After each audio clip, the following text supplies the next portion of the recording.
ఇంత రాత్రి అయింది, నిద్రపోకుండా ఈడేం చేస్తున్నావునా? మా వైఎస్ఆర్ కొడుకు వస్తున్నాడంట, ఆయన కోసం ఎదురు చూస్తున్నా అన్నా. కాదన్నా, మీ వైఎస్ఆర్ కొడుకు వచ్చి నీ ముందు నిల్చున్నా నీకు కనపడదు కదనా? అన్నా, నాకు ఆయన కనపడకపోయినా నేను ఆయనకి కనపడతా కదన్నా.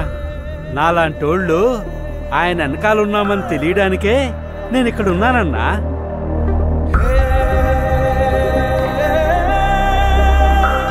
తండ్రి పోయాడనుకుంటే కొడుకొచ్చాడు. Congress party can create another 100 YSRs.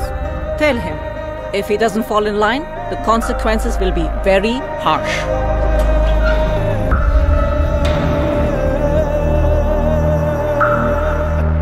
ఉన్నదంతా పోయినా పర్వాలేదు అని తెగించిన జగన్ లాంటోడితో యుద్ధం చేయడం మనకే నష్టం మేడం.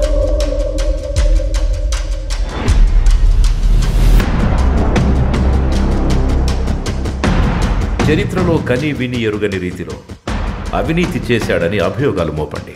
1,00,000 కోట్లని 1,00,000 సార్లు చెప్పించండి. ఒక అబద్ధాన్ని నిజం చెయ్యాలంటే అది మీడియాకి మాత్రమే సాధ్యం. If we can't defeat him, we can destroy him.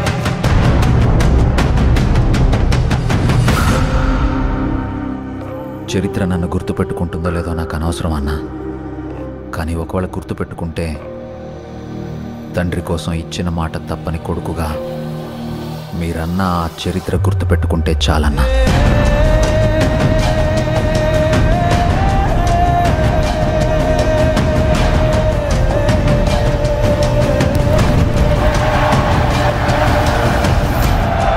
నాకు భయపడడం రాదయ్యా.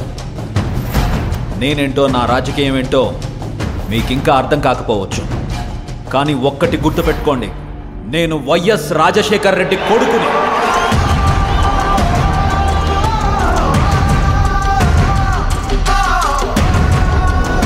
నా రాజకీయ ప్రత్యర్థినైనా శత్రువునైనా ఓడించాలనుకుంటానే కానీ మీ నాయకుడిలాగా వాళ్ళ నాశనం కోరుకోనయ్యా.